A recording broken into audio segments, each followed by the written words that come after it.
Welcome to The Vinyl Guide, the podcast for record collectors and music nerds. Here's your host, the biggest record nerd of them all, Nate Goyer. Well, hey everyone, it's Nate. Welcome to episode 510 of The Vinyl Guide, the podcast for record collectors and music nerds. And ladies and gentlemen, today we have with us, very stoked on this one, music historian and record maniac, Mr. Matt Pinfield. You guys know Matt. Matt, he's such a lovely guy, and it'll come as no surprise that he's also a record collector, which we thoroughly talk about today. You may not know this, though. Matt had a stroke earlier this year. He was in a coma for several months and has made a tremendous recovery. And you'll hear what energy this guy has. He's like shot out of a cannon in the morning. This interview was conducted at like 8 a.m. his time.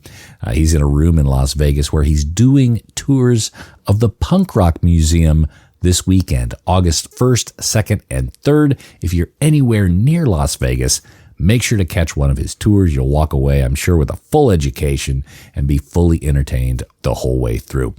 Now, aside from Matt's tours on Friday, Saturday, and Sunday, he's doing a show on Friday night with Chuck Roca and That Summer. And again, that's at the Punk Rock Museum. On Saturday, August 2nd, there will be a Home Street Home listening party hosted by none other than Fat Mike. So again, that's Saturday night, 8 p.m. at the Punk Rock Museum. And of course, Sunday, August 3rd, again, we'll have more Matt Pinfield guided tours, but it's also a free admission day to Nevada residents. That's Sunday, August 3rd. You could rock up to the Punk Rock Museum, and Nevada residents will get in free. So it's a big weekend at the Punk Rock Museum, and Matt Pinfield will be leading the charge. Today, Matt and I talk all about his record collection. We hear some music record collecting and punk rock stories. We discuss his health, the recovery journey, and lots more. And man, oh man, Matt has just tons of energy and stories, so strap in for this one. It's such a fun discussion, and I think everyone will enjoy hearing from Matt. He's had such an incredible life so far. In fact, he's got a book that came out a few years ago, My Insane Improbable Rock Life, which you could obtain from bookstores anywhere in the world. Oh, and also, if you enjoy this podcast, you're welcome to join our Patreon presence at patreon.com/vinylguide. You could buy me a burrito and a beer each month and help keep this show going. Again, patreon.com/vinylguide. Alrighty, and with that, let's get on the horn with Mr. Matt Pinfield at the Punk Rock Museum in Viva Las Vegas. You're well fed. You got your gym time in already. Omelet house. Okay. Now is the meal plan different post stroke now? Like what do you get? Well, I don't know. To be honest with you, man, after not eating in the hospital, after not having any solid food for 2 months in January and February, some of my friends brought me meals in the hospital. So the second hospital, I was in another month for a relocation and rehabilitation hospital. Called the California Rehabilitation Institute. And speaking of punk rock, it was great because, friends would bring me food, like Mike Ness from Social D. He came in and brought me Thai food, and we hung out, talked for like 3 hours, So my friends were coming around and visiting me. I didn't remember any of the first 2 months. Anything other than having the stroke. I was at my friend John Tempesta's from is now the drummer in the Cult, used to be White Zombie, of course. And I said, dude, I don't feel good. And it was really weird. And then all of a sudden, and then I just like went down, and next thing you know, they're eventually calling the EMS, and I remember getting an EMS truck, and that was it. And then 2 months later, I'm conscious, but you got to remember that I had not only a stroke, but I had MRSA pneumonia, which kills 85% of the people that contract it. So they told my daughters that I was going to die. I mean, it was touch and go. I didn't know any of this. You know what I mean? Any of it. But look, I'm here today. I'm doing tours of the Punk Rock Museum all weekend.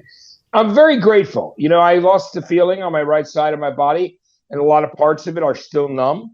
But I mean, I'm walking. I'm going to the gym. I'm working out. I'm hiking with a cane. Yes, I admit. I don't take the cane everywhere, but I mean, I use it to hike just as a safety thing.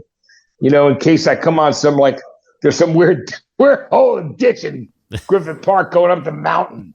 But I mean, I'm just fighting through it, and it's really important. You got to have that spirit. Look, I got to tell you, I pop up on Instagram. I see you on there almost every day. You get the picture of yourself. You're smiling. You're in the gym, and you happy. Just smiling to be alive makes me happy. And I'm so glad you're back on your hind legs, man. Yeah, thank you, Nate. I appreciate it because it was one of those situations. Just like I think the most horrifying thing was that my daughters and my friends and the people I love did not think I was going to live. And they were told that. I mean, but I think one of the greatest stories is that one of my friends was in the hospital and he came in and said he's probably never going to walk again. He's never going to talk again. His radio career is over, which is not, obviously I'm back on the air, but also, just all these other things that need 24-hour care.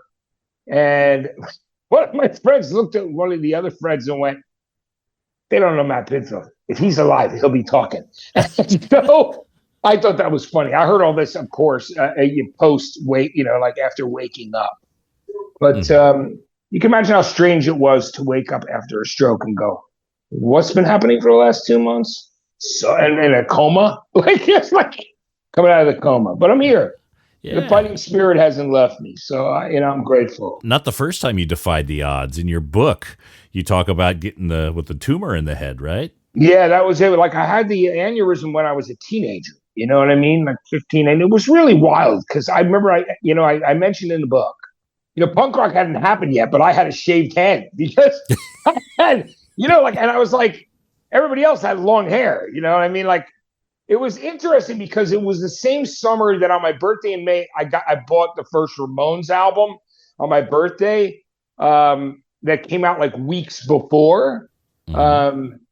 But like the whole punk thing didn't happen for a little while. Like it took months before the first Pistol singles were coming out and everything else. And I fell in love with it immediately, but I just loved rock and roll and just love music, soul music, everything. I mean, I was, but that I was beating the odds as well. And, they told my parents that I had, it's so interesting that both times the aneurysm and then this most recent stroke, the odds were 15% to live. Is pretty nuts. And then getting hit by the car, like previously 7 years, and then that was the other thing. They told me in the EMS truck there, they're like, "You're an absolute miracle. Most people would think your hood would not have survived." So I've beaten the odds a few times now, at least. Let's not. I'm also, as a sober guy, I probably beat the odds more than that, as I certainly. I lived dangerously on and off for a very long time. So, but I'm very grateful. And, what can you do? You ever think maybe you're a superhero?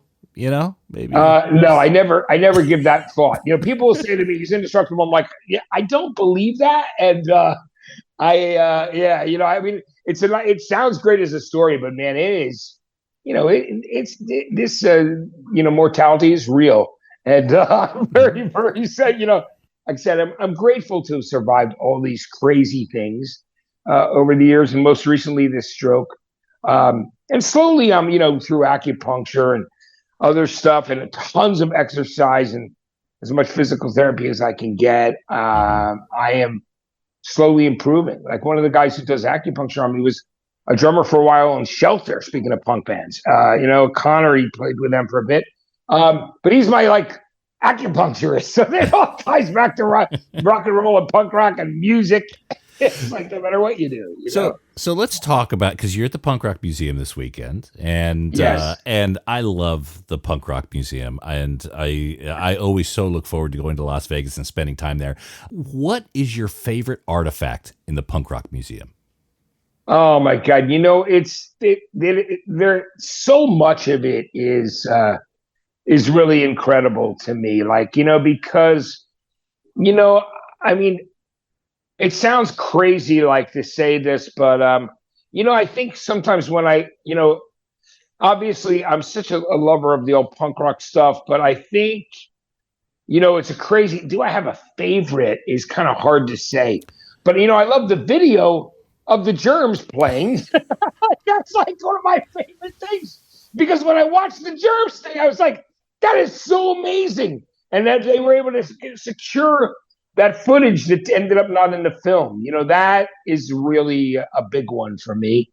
I love the whole history. I mean, even as far, as much as like even the Johnny Thunders, the Key to His Hotel, which is tragic, because I love the Doll. I love the Heartbreakers. I love both Heartbreakers, Tom Petty and Heartbreakers, and the other Heartbreakers, but I like, like there are just so many things in there, and I think about my friendships with a lot of these people or that I've gotten interviewed, whether it's, the great interviews I've done with Iggy and, I was hosting this punk rock, I was hosting tribute to Wayne Kramer that the guys at Road Recovery were doing in New York City years ago. And I remember being on stage. I was hosting that night, me and my co-host, Leslie Friend, we were hosting my morning show in New York. But I was up over there hosting, and I was involved with doing a lot of charity stuff for Road Recovery. I remember riding like 50 miles on a bicycle around the boroughs of New York City to raise money. But one of the first big shows they put together and charity things was for Wayne Kramer. And Wayne, it was amazing because, Wayne, what did he want to do when they were like, what can we do to honor you? He goes, I want to do a concert in a prison. So it was Sing Sing Prison. And it was, Handsome Dick Manitoba. And it was Tom Morello, Jerry Cantrell, all those guys. But it was, and Don was, but, and of course, Wayne. And we went up there and, we did a thing for nonviolent drug offenders in Sing Sing Prison. And it was amazing, all the guys rolling up in this short bus. They didn't do that show.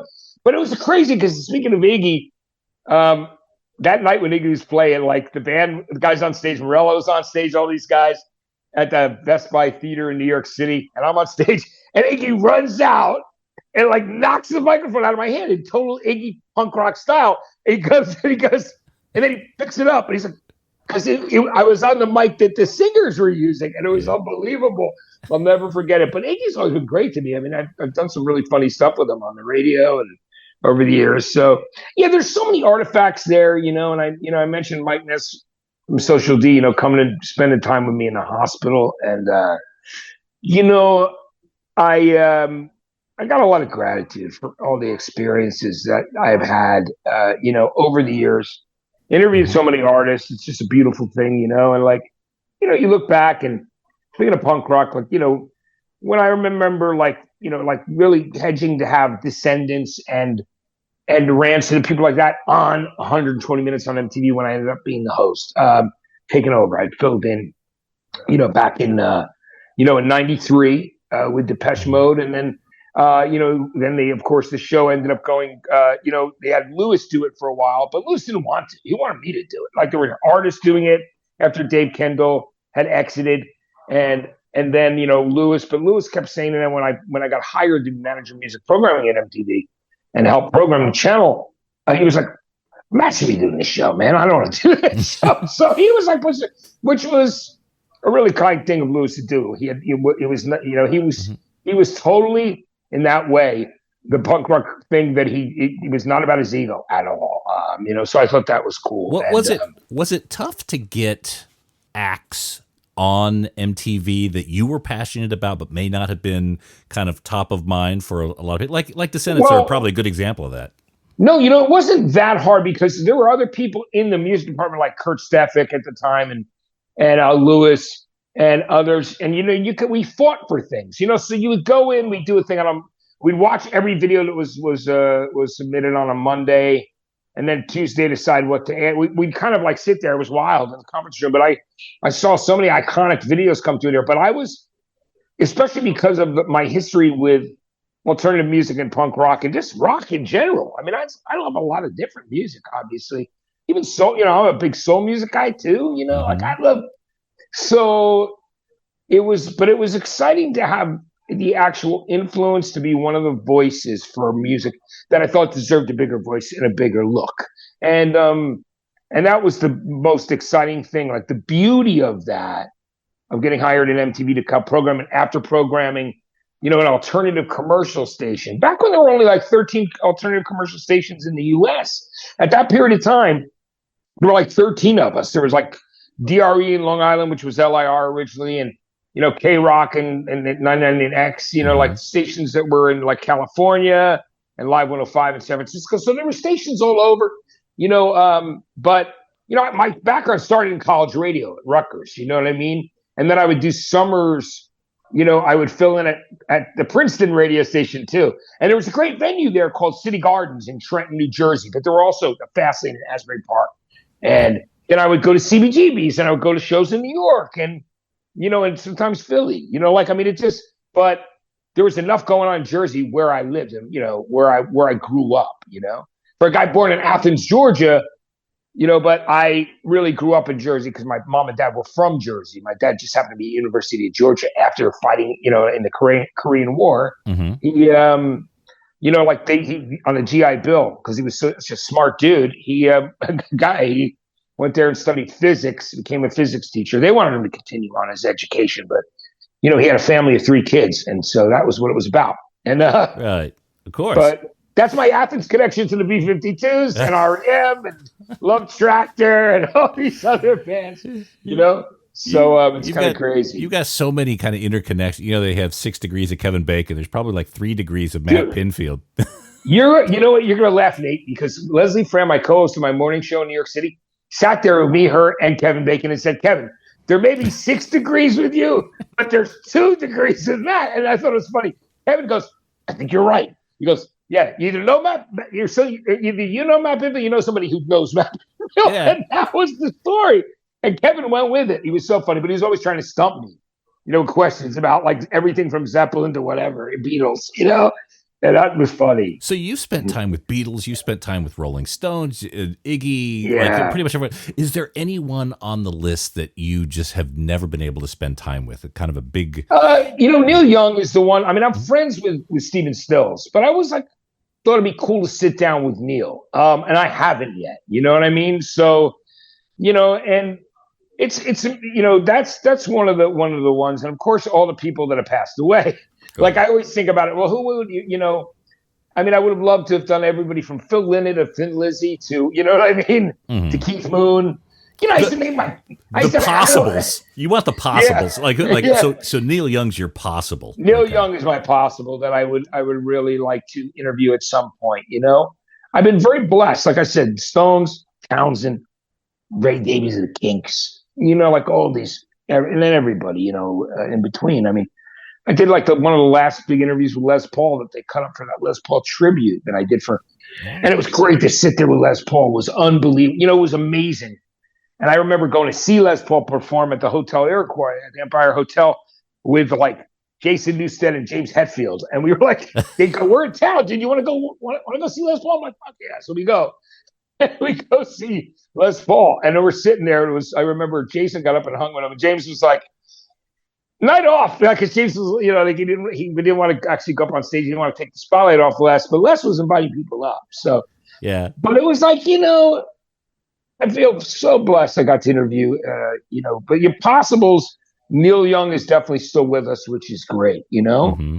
But I mean, I feel very, very blessed with all the people that I've gotten to interview and so many of my heroes, and because I love so many eras of music.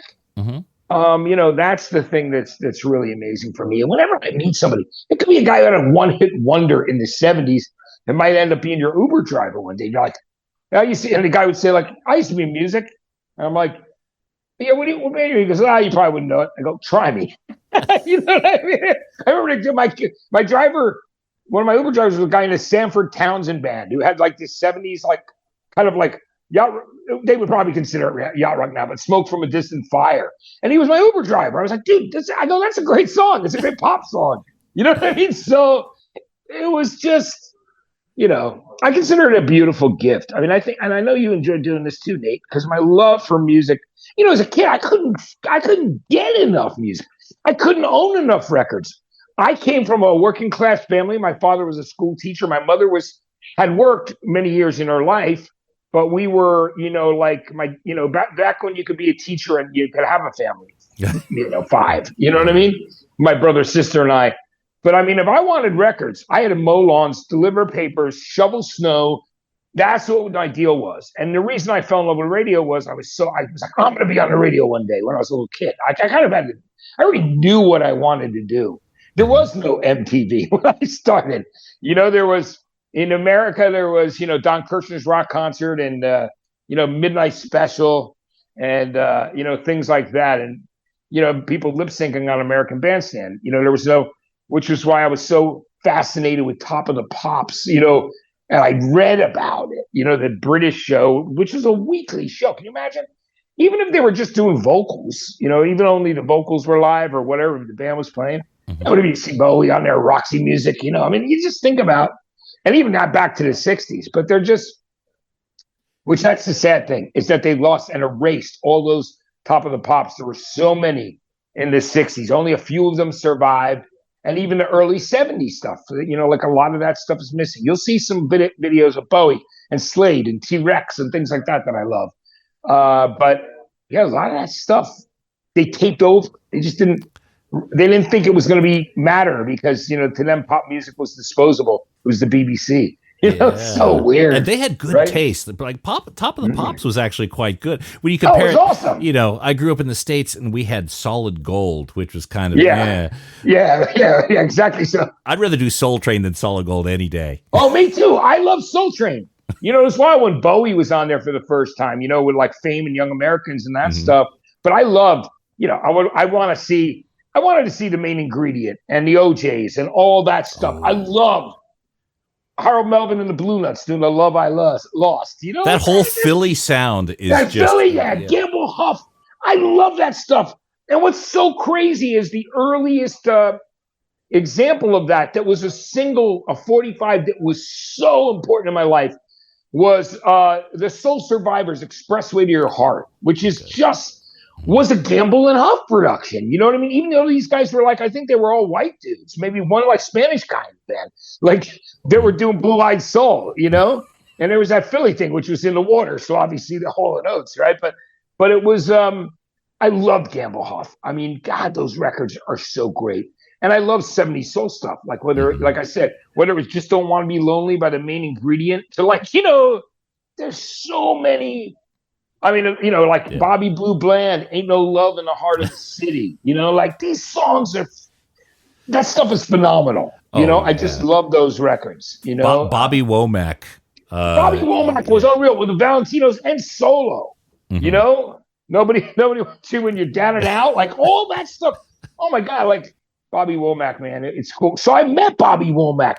So the great thing was, when we were doing the morning show in New York City, there was a station that existed there. My favorite station before that was a punk new wave that also played the rock of the time. So it was still playing Fleetwood Mac and the Eagles and things like that in 77 and Steely Dan. But then it was also playing, like the Police and Joe Jackson and Elvis Costello and all that stuff. It was PIX FM. And years later, when things were digital, I realized that station, I was on that signal, 101.9. First, and it was a smooth jazz station. Then it flipped formats. I ended up getting hired to do the morning show 2008 to 2011 with this amazing woman, Leslie Fram, was one of my close, dearest friends, who was the PD. But I remember during those periods and stuff, and I had a relationship from my radio station on the Jersey Shore, HDG, with Damon Albarn from Blur. So he asked me if I wanted to introduce the Gorillaz on stage at Madison Square Garden. So you got to remember, two of my other heroes who I've already hung with are backstage and getting ready to go on with him. Paul Simonon and Mick Jones of The Clash and Bobby Womack. And that's the backstage scene. You know what I mean? With Damon Albarn. And I was like, good. And I said to Damon, I go, Damon, man, thanks for inviting me to introduce you guys on stage tonight. It's Madison Square Garden, where I was like the spec, and I always had the worst seats as a kid growing up to see Aerosmith with Ted Nugent or see Bad Company or Jethro Tull. You know what I mean? Like when you're a kid.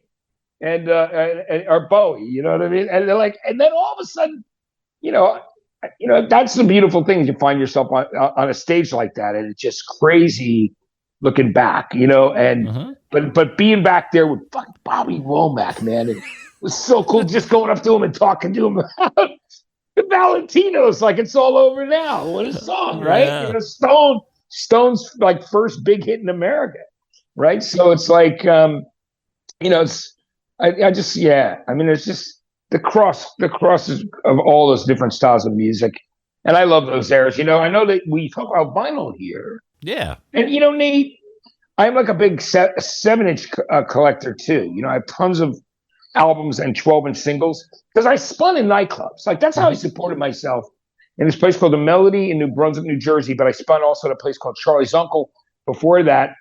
You know, in the early 80s, it was like New Wave Night with Matt Pinfield. And the other entertainment was Richie Zambora and Friends. So Richie Zambora was the other nights before he joined Bon Jovi. And then it's New Wave Night with Matt Pinfield. And I'd be spinning records. I remember the first time I had to spin records on a stage, I was like, I got to stand on that fucking stage? Are you kidding me? I was like terrified.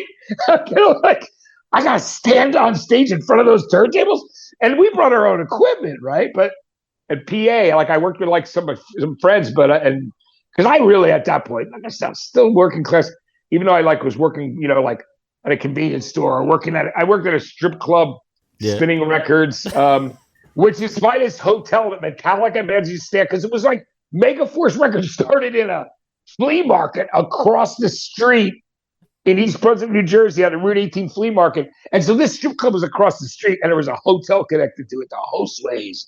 And I remember, and the strip club was, but it was like, wait a minute, I can get paid to play records instead of working at that fucking convenience store? I'm taking this fucking job. $8 an hour? Holy shit. Like, that was like, you know, and I'm talking about like the beginning of the 80s, you know what I mean? Like, so I just, you know, did that, and then eventually did that place, Charlie's Uncle, which was great. And it was me and Richie Zambora were the entertainment. You know, it's like so crazy. And then, the next thing is, you know, then I'm starting to do like clubs like this place called the Melody, which was legendary in New Brunswick, New Jersey, as part of Rutgers. And like the clientele was like, because we're the same, James Gandolfini and Calista Flockhart from like Ally McBeal and Jane Krakowski from 30 Rock. Oh, okay. And Mario Batali. And all these people were like the regulars when I DJ. So it's like, because they were all part of this like Mason Gross School of the Arts, which, by the way, I heard is closing down, which is, whenever I hear of anything like that happening with the arts, it's already bad enough that there's not music programs in schools. Pisses me off. So you have like Tony Soprano coming up. Hey, Matt, can you play some Flock of Seagulls? Like, dude, that's what it was. And, you know, like, and I would also, like, I mean, I played in those clubs and I played all the, like, newer, like, new wave and, alternative, whatever you want to call it. But I also mixed that with a lot of 70s, like, fucking glam. Like Lou Reed, T-Rex, right. Bowie, Roxy, you know, shit like that. You know, I loved, because I was just always into that stuff anyway. But I loved it, you know. I'm just such a big music fan. Because are you friends with Don Bowles? Well, you know what? His birthday is, I don't know if I missed it already, but his girlfriend just reached out to me, Dawn. I know her very well. And Dawn.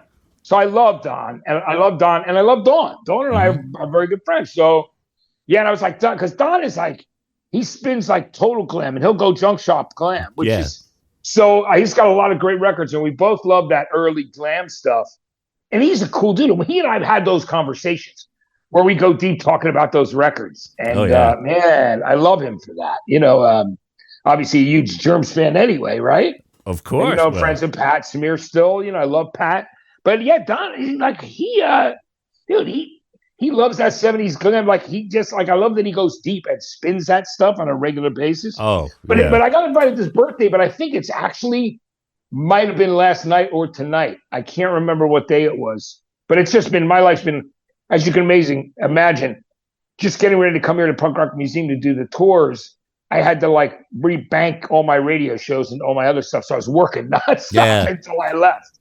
You know what I mean? So, yeah. You know, you and I, we met through David and Alex over at Record Safari. Yeah. Let me tell you how much I love him. You know, like I love Alex from Record Safari and Chris and everybody who works there. There's the kindest, I just love, and there's a lot of great people out there in the record collecting business and at great record stores. I just love its kindred spirits, man. It always is. And I think that's just one of the most beautiful things, for me. It's, and I never stop looking for records. I'm going, I am one block from a record store right here. I'm going to walk to when you and I are done. And I go through their singles. Moondog? No, this one is, what's it called? It's one block away from the Punk Rock Museum. He's got like amazing amount of singles in there. I found a single of Nothing to Lose by Kiss in there, it was crazy. But like I've hundreds of things, but I have like a shitload of singles. Like I have thousands of singles at home and I have albums and 12 inches too. But when I moved to San Francisco and I was doing a morning show on KFOG, and I'm still on the radio there on the Bone, like my syndicated classic rock show. But it's like one day, me and my girlfriend at the time, we're driving like to check out antique places. And this is funny because I always ask Mike Ness, because is always collecting the antiques and stuff. We found out we like knew the same guy in Harrisburg who used to have this place that was like we were talking about it in the hospital while I was there recovering from my stroke. And I'm like, Mike, man, you ever go to that place? Like, yeah. So we're but me and my girlfriend at the time, I lived in Paul Kantner's old apartment from Jefferson Airplane. He lived in his apartment on a corner of Grant and Vallejo in San Francisco in North Beach. And I found out I could rent it from a guy who was there, who was this cool, legendary guy, in the Italian neighborhood. That's all I can really say here about that. But I love this guy. And he loved me because I'm so Jersey. You know what I mean? Like, I'm like an Irish, English, Italian guy from Jersey. You know what I mean? Like, it's so funny. Like I remember I remember thinking I fucked up my first interview at MTV because I'm talking with my hands. Like, so fucking Jersey. But I was laughing. And so Northeast. I just, like looking back on that. So I had that apartment. And this is where I started getting into 45s again. I went with my girlfriend and I drove up to a town called Santa Rosa, which I know you know from California. And I went in this antique shop and they had a 1956 turntable. It was an orthophonic RCA turntable. And what was so fascinating to me was I'm like, wait a minute. Well, that had to be right around the time that Elvis put out his first single on RCA. You know what I mean? Obviously. You know what I mean? Like, Heartbreak Hotel and everything from there in, post Sun. And sure enough, she put the date under it. She wrote it in beautiful cursive writing somewhere under this thing. And it was a piece of furniture. So it had 4 legs. It was one of those with the top that flipped up. And me and my girlfriend put it in our vehicle and I bought it. Yeah. And it still played. And there was only one record in the antique shop. It was like Eat a Peach by the Allman Brothers. I'm like, I'll put on Ain't Wasting Time No More right now and see how it sounds. And so, which is the song I love, right? So I was like, I ended up like buying this thing and taking it back to Paul Kantner's old apartment. And the funny thing about the Paul Kantner old apartment, I have to tell you this too, is so I was moving from another apartment, and my girlfriend at the time was moving from Phoenix there, right? Even though she was from Southern California, she brought the dog, who ended up being our little dog, and I was like, you know what? I was renting another apartment from this guy because he owned a lot of real estate in the area, and I went down to one of the bars and restaurants he owned. I said, Giovanni, listen, I don't want you to hear from the neighbors that there's a dog there because the dog's in new surroundings, it's barking a little bit. And I go, yeah. He goes, well, how big's the dog, man? I go, oh, it's a little thing, it's a little. And he goes, you just want a bigger place. I'm like, well, what do you suggest? He goes, how about Paul Kantner's old apartment? I looked at him and went, I'll take it. Like sight unseen. There's a rock and roll history, right? Guy from Jefferson Airplane. So I go there. I take the apartment like sight unseen. There's like a plaque next to in the building on Vallejo Street. It's across from that little coffee shop in San Francisco that, where Francis Ford Coppola wrote the screenplay for The Godfather. Okay. Cafe Trieste. And so I go in there. This is the funniest story of all. Like I just, speaking of like in that neighborhood buying 45s, and I So I got that thing, you know, I finally bring it back there and set it up. This is so go back a couple, you know, about a month or two. And when I first go into this apartment, I go into the bathroom and I turn on the shower. And all of a sudden it starts shooting lasers out of the shower head. I'm like, what is this?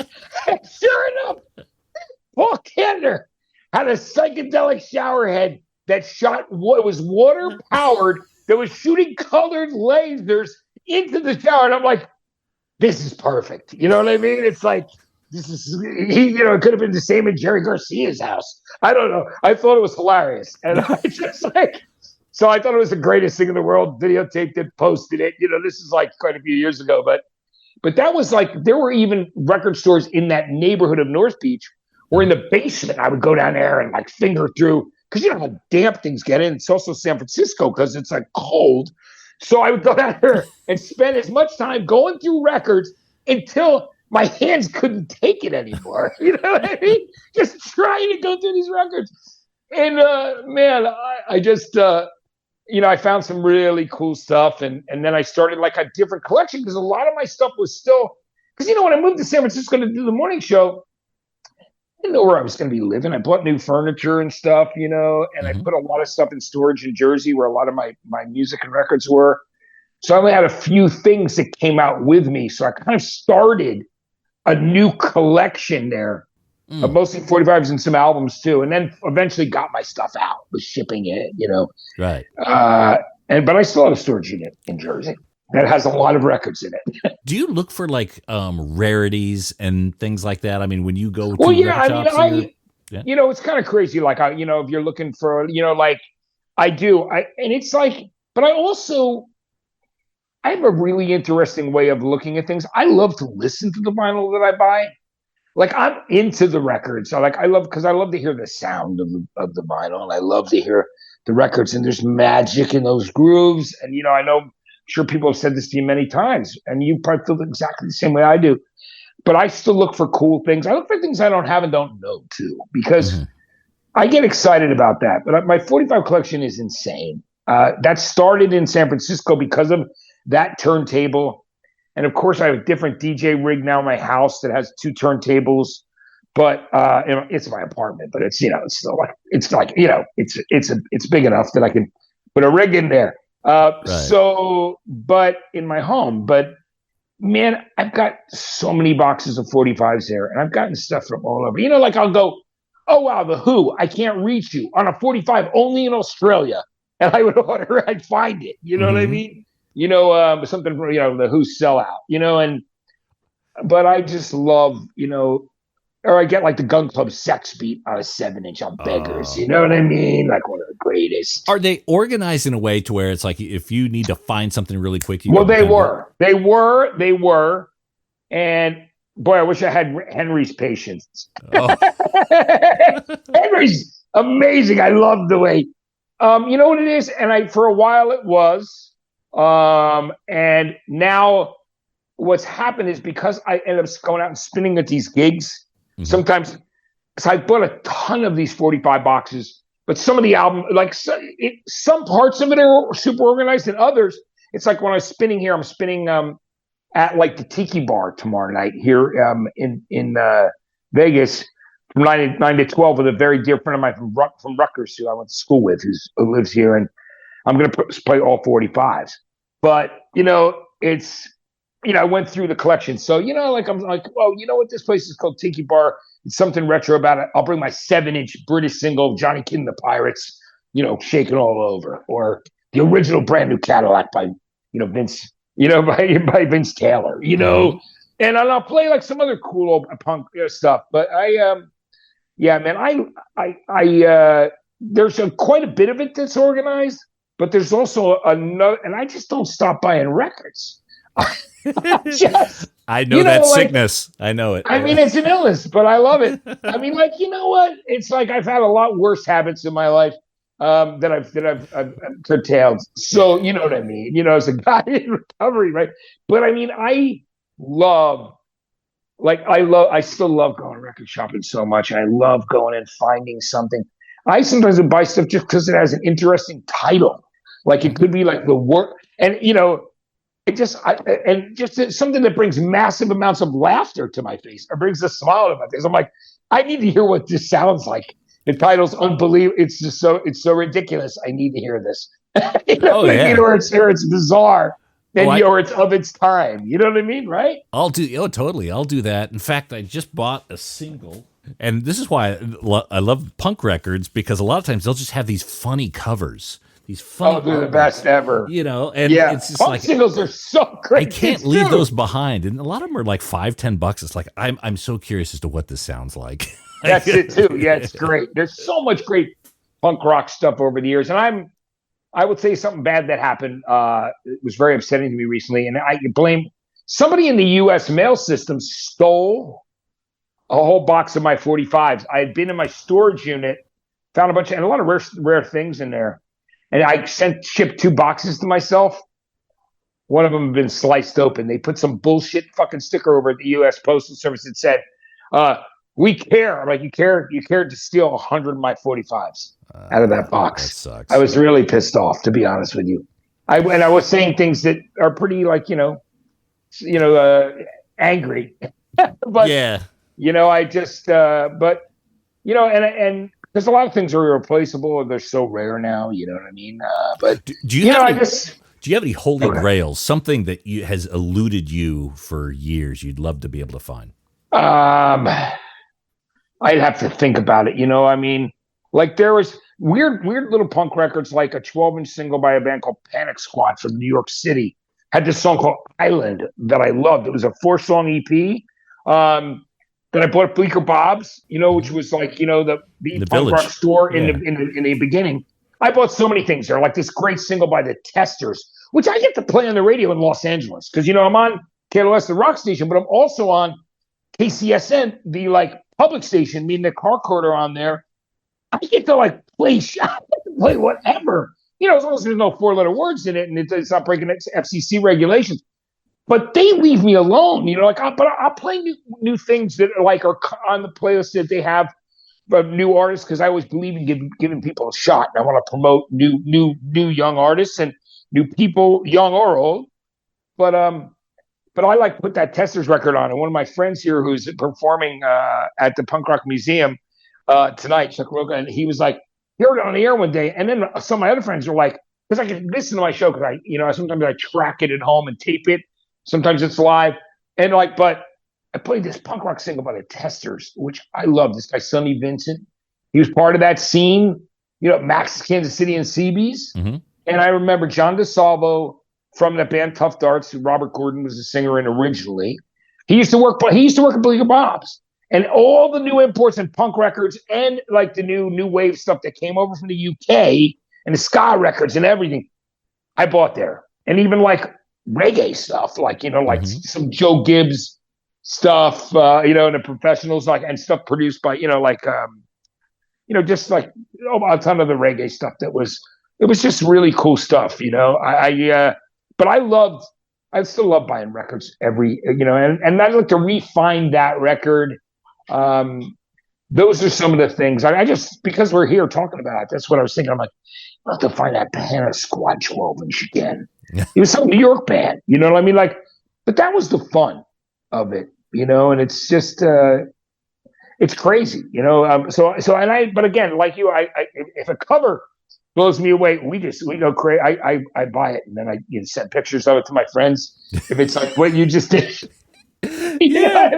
I'm just crazy records, punk, soul, everything. You know what I mean? So it's like, But I'm gonna keep on buying records. I'm gonna go today, because I brought one box. I have a lot of those old 45 boxes. I have 10 of them, but I have a lot more records than that. But I'll bring one. I guess a year ago, I was still recovering from my stroke. In March, I was in the second hospital.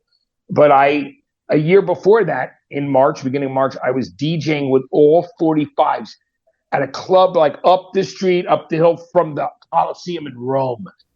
So I got a gig where I was doing a thing with Kaleo, that band Kaleo from Iceland, and he loves a lot of American, historical music. And I had all these 45s, so I was spinning. and spun everything in my box. Like I brought one box from LA to Italy to Germany to Italy, like because it was on the way over. And then I DJ'd and spun every single that I had in that box. But yeah, so that was my thing. I mean, there's a lot of people that remember me from DJing in clubs in college. Like I talked about, like you said, Tony Soprano, who was, and all those people used to come out. Yeah, Matt, we want to hear a little bit more Bananarama. Yeah. Yeah, it's like, well, it's funny. Bananarama, right? Funboy 3, and you gotta give ain't what you do. It's this way that you do it, right? It was a great single. Doing that cover of that old standard, Yeah. It's and it was amazing because back then you weren't really. I mean, I wasn't. I was like, it's a British single. I'll check it out, and it was something like that was cool, like Terry Hall from the Specials, and I loved the Color Field of the Funboy 3 too. I mean, I liked all that shit. So when you think of your record collection, are there a few records that have extreme sentimental value? Like maybe something an artist had given you or something that is just, it stands above the others? There's quite a few. Well, what's wild? It's like my friend Chuck, who's, here is playing at Punk Rock Museum tonight, Chuck Roca, who's, he's got an album called Turmoil.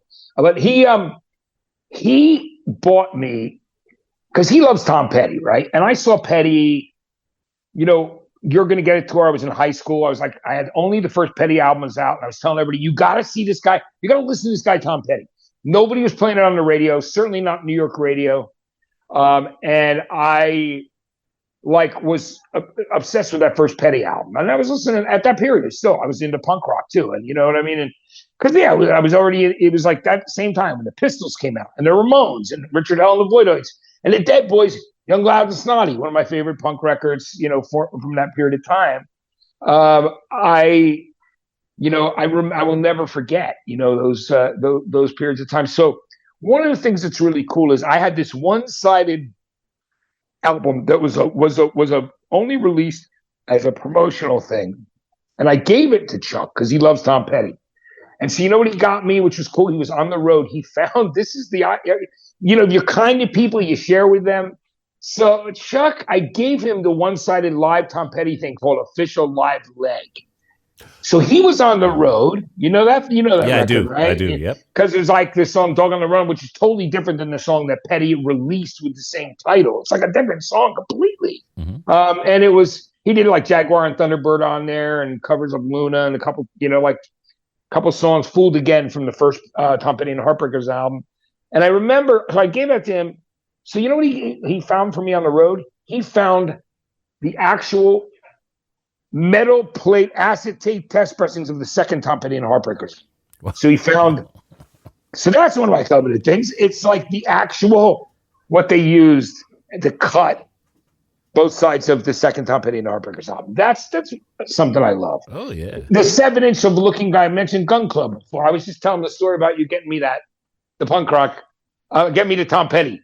Oh yeah, Tom Petty thing, and I did. The fucking the acetates, which were like because they're metal in the middle, and it was like belonged to one of the band members, and they found it was so crazy. You know what I mean? It was like, but I love stuff like that, and certainly I love this single by the Cherry Slush, which was Dick Wagner from Hunter and Wagner, who were the guys who played on Lou Reed's Rock and Roll Animal, played with Alice Cooper. They were like the guys behind the curtain with Alice Cooper too. I mean, although I love Alice Cooper's original band, like Denny Dunaway, what an incredible bass player. Like I love that. I'm so glad they're like doing shit together. Regrouped again, yeah. Yeah, which made me so happy because I love all that old Alice Cooper stuff. Is so great. It's great music.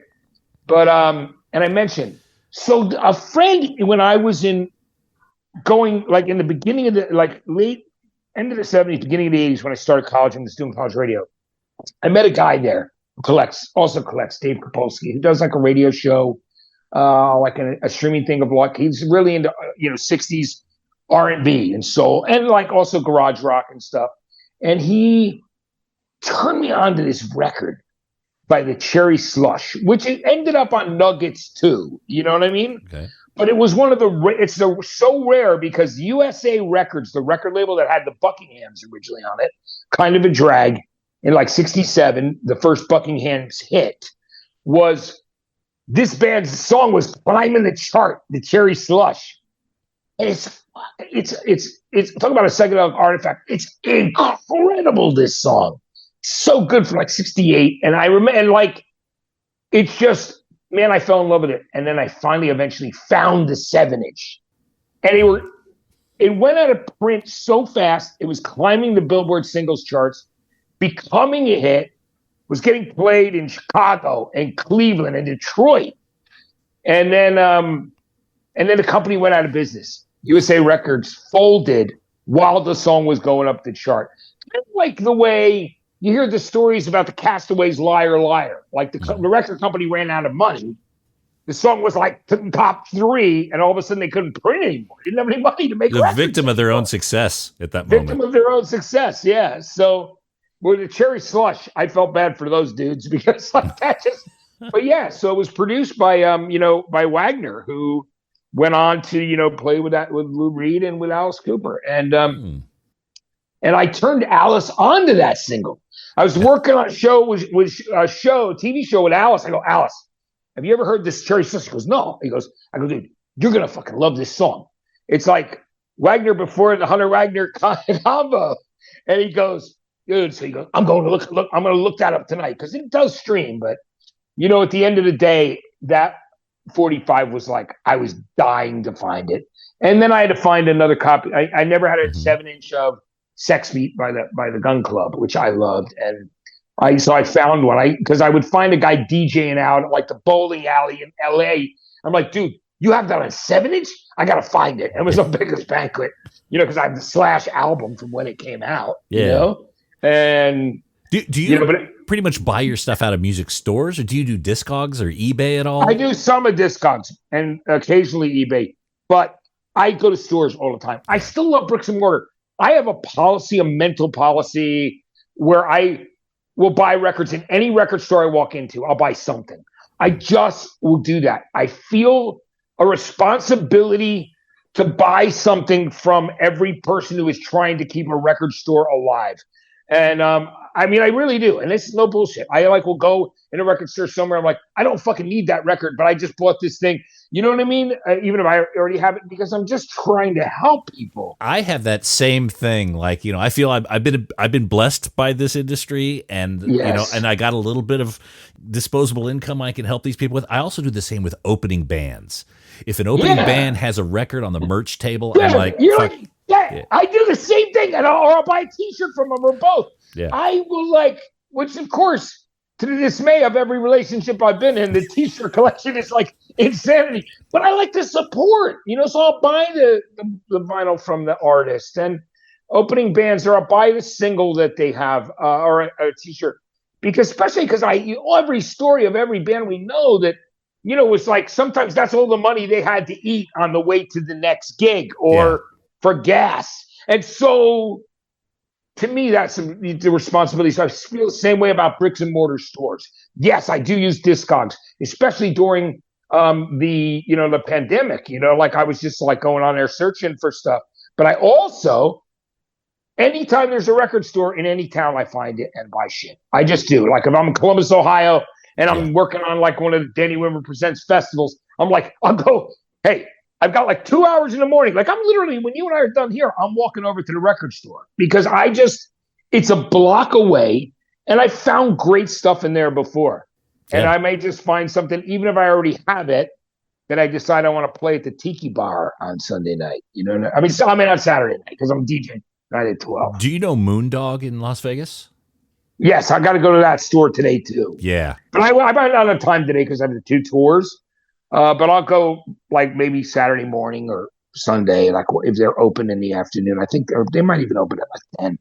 But yeah, I got to go to Moondog. I'm gonna hit them up because I love buying. To me, again, I feel like I owe that to anybody who's trying to keep a bricks and mortar store going. Yeah, I want to be part of the solution. Right? Yeah, same here. Absolutely. Because records have been everything to me my entire life. I love records, and I love music, and I love songs, and God, the experiences they've given me and the gift, like, I mean, look, I've made a living, I've may not make much money, but I love what I do. I mean, but it's afforded me to survive. And my love of music has carried me, I mean, Christ, I've been doing radio for 40 years professionally, even post college, and then the TV stuff I've done too. But I look and I go, this is all because of my love of music that has never stopped. And I've never lost the excitement. People, you can call it Arrested Development. I don't care what it is, but I never lose that thing that when I was a kid, a song or a record makes me feel something. When it does, it's like, that's still the greatest feeling in the world. It's one of the best things. So look, and I know you got limited time, and I'd love to have you back on at some point. Before you go, I'm keen to get your thoughts on, you've been in this industry, you've had this incredible career, and again, I'm going to pump up your book, All These Things That I've Done.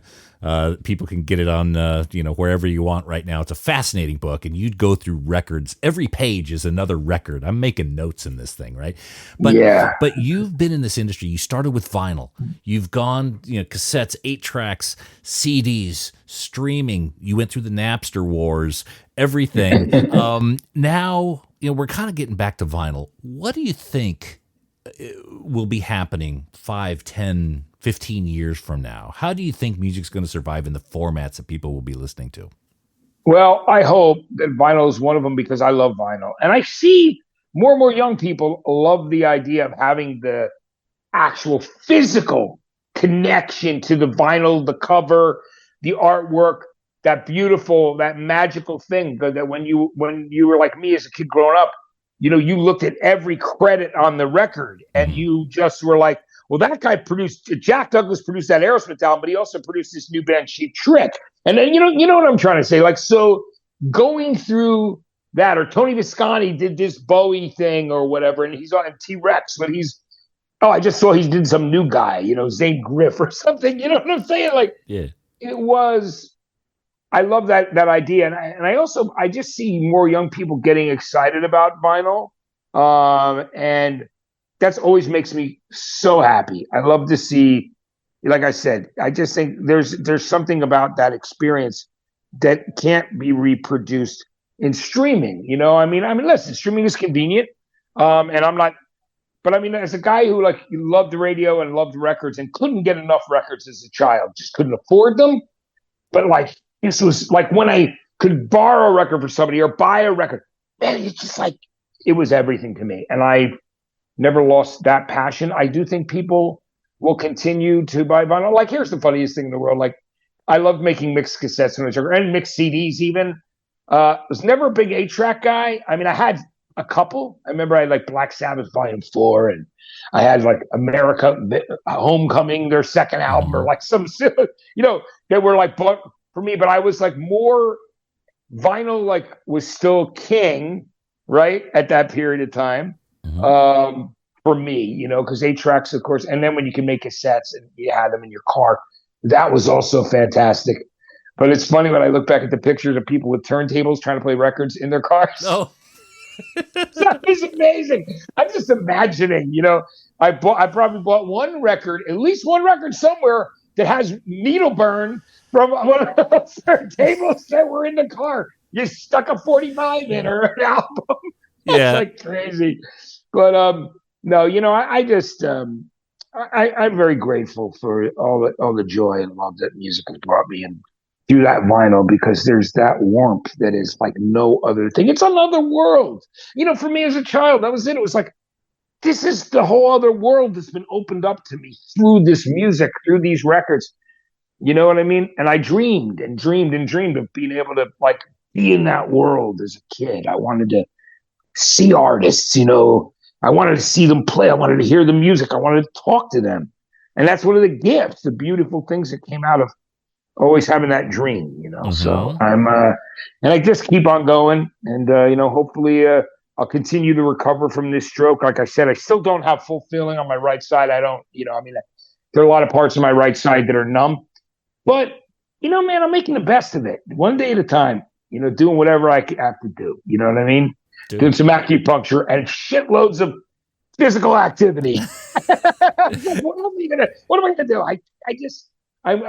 I'm blessed enough, and I know there's a lot of other people out there that have struggled, and my heart is with them because it's a tough thing to recover from things like this. But for those people, I'm doing it for the other folks who can't, or those who've gone before me. So I want to be alive. But everything that I came out of that coma thinking about music, talking about music. It's exactly. I mean, we're like, his brain is still intact. He can tell you how A Whiter Shade of Pale connects to Guy Stevens, who produced London Calling. You know what I mean? And Martha Hoople. That's the kind of shit. You know what I mean? Like he could name the first 10 singles on the Buddha label. Yeah, right. It's like you can sit there and go through. So name some artists, Buddha artists. All the bubblegum stuff. And what was the B-side of Indian Giver? It was called Powwow, and it was like just the same song backwards. Like they just ran the tape backwards so they could keep the publishing money. You're just the crazy shit. But I still find records to be one of the most exciting and beautiful things and amazing gifts. I'm grateful that like I said, growing up as a kid with not having much money, but I found a way. So that's to get beautiful. Records, that's beautiful, so man. There we go.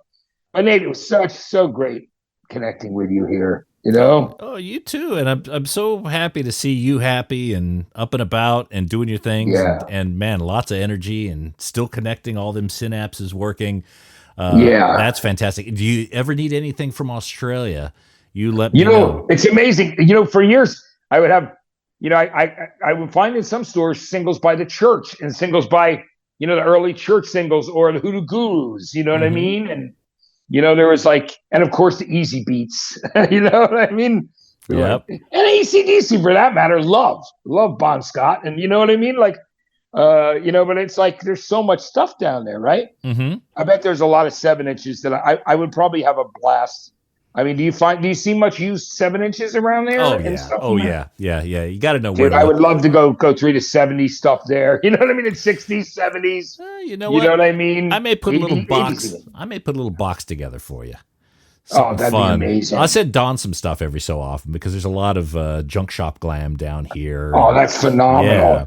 So okay. Oh my God, that would be amazing, Nate. And I could, anytime, and I'd be gladly reimburse you for anything you find for me. Let me know. It's all good. I just like getting it out in the universe and, It's beautiful. Yeah. I go to record fairs and I'll have a box of records just to give to teenagers or youngsters or something. That's so cool. That's the best. Well, I get a lot of promo stuff. And so I'm not going to sell something that I got for free. And if I could pass it on and who knows, I like to think that, the butterfly effect is, happens. Yeah, that's what, and I do believe it does because young people are getting more and more excited about records all the time. Mm-hmm. Excuse me. Yeah. So, and I love that. I just think it's awesome. My friend just bought for his girlfriend's daughter a turntable, and she had already had some vinyl, and I was like, that's phenomenal. I just thought it was cool that she'd already put some records together. It's got to start somewhere. You know what I mean? I love it when I have a conversation with a young person. I say, "You ever hear Van Halen?" No.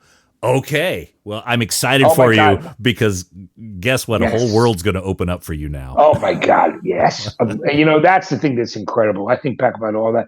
I tell a lot of stories on the radio too. So telling the story about, Angel and Legs Diamond, both hearing the acetate or the test pressing of the first Van Halen album at a party and then trying to beat Van Halen to releasing You Really Got Me as a single, which Eddie didn't want as a single anyway. He wanted Jamie's Crying. He was like, I wanted one of my originals, our originals. And, you can't blame him, right?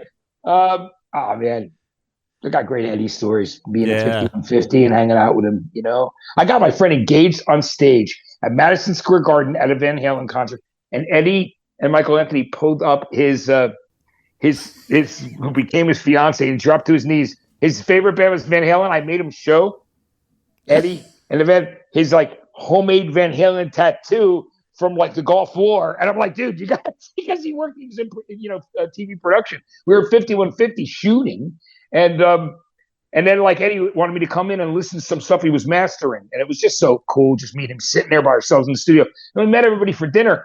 And eventually the subject came up, and it was like of him, of them letting him get engaged at a Van Halen concert on stage.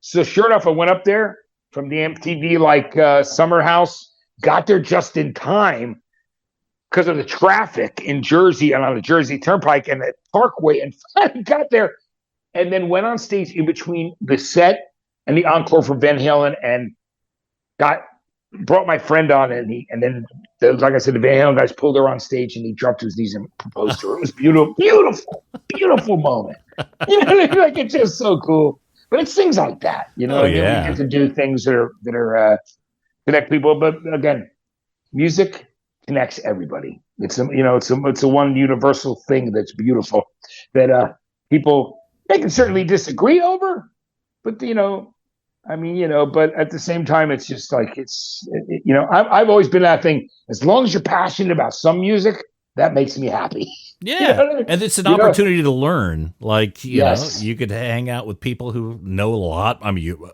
record people are my people. And hanging out with them and walking away with some recommendations. I always learn something new. Mm-hmm. Yeah, and you never stop learning. That's the beauty. That's the beauty of being a music person and a record person. If you love vinyl, you love records, always find something cool that's new. Yeah. Like we were talking about that Cherry Slush single. Like I love that, and it's so like it was so beat up. It's so beat up, and I still paid a good amount of money for it because I love the song, and it just cuts through, Uh-huh. But you and I can talk so long, Nate. But we'll do it again, Matt. But again, you're going to be connecting with people at the Punk Rock Museum. Links will be in this episode page. You got two a day, tours right? a day. Some of them are selling out, so I want to encourage people to get up there quick. You've also got something coming up tomorrow night. Yes, I'm going to be DJ. Tonight I'm performing. I'm singing punk rock songs. It's Matt Pinfield and friends, some of my friends from Vegas and LA, and I'm going to do some punk songs, and then my friend Chuck Roca, he's playing with his band that summer tonight, and then tomorrow night I'm DJing at the Tiki Bar, you know what I mean, in Vegas, and playing 45s. Oh. So with my friend Eric, so that'd be cool. That's why I'm going to go around the corner when you and I are done and see what 45s you can find. Always on the hunt for records. Exactly. There's nothing. There's nothing that beats that. That's my favorite thing to do. 100%. Wow. My wife is like, "Hey, you want to do a beach holiday?" It's like, "Oh, maybe we can go to Utrecht. There's a good record. There's a record store. Yeah. That's great. You sound like you are a man of my own heart. I love it. It's great, Nate. All right, Matt. This is a pleasure. No, I was going to say, enjoy yourself in Las Vegas. And I'm so psyched for these Punk Rock Museum tours. I have so much fun. It's really great to connect with people, talk about these records, and how I discovered the Ramones and all the other things, and then the history behind some of those stories. So it's a beautiful thing. Yeah, and I'm going to put a link to your book in this episode page as well if anyone wants to read more. Fascinating book. Yeah, thank you for that. I appreciate it so much, Nate. I really do. That's kind of you, So listen, have a great rest of your day, but thank you for having me on. All good. You're welcome back anytime, man. And we got to do it again. I'll text you, and we'll figure out how to get how to do the Australian U.S. record exchange. Let's do it 100%. Okay. I love that. All right, Nate. Take care. You too, man. Thanks so much for having me. All good. All right. Bye now.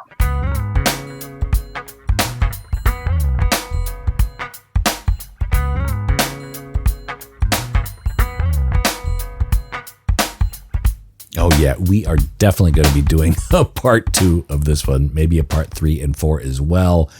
And again, if you're anywhere near the Punk Rock Museum, anywhere near Las Vegas, Nevada, August 1st, 2nd, and 3rd, try to catch Matt and the guided tours there. It's such a great place to be, and I can't wait to get back there myself. I think I'll be there end of November, early December. Still kind of figuring out dates.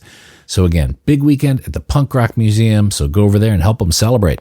And that's it for this episode of The Vinyl Guide. Thank you so much for tuning in. Thanks to everyone who's sharing these episodes on social media, putting them in Reddit forums and Facebook groups. And of course, those of you who are leaving positive reviews on Apple Podcasts and Spotify, well, that is super appreciated as well.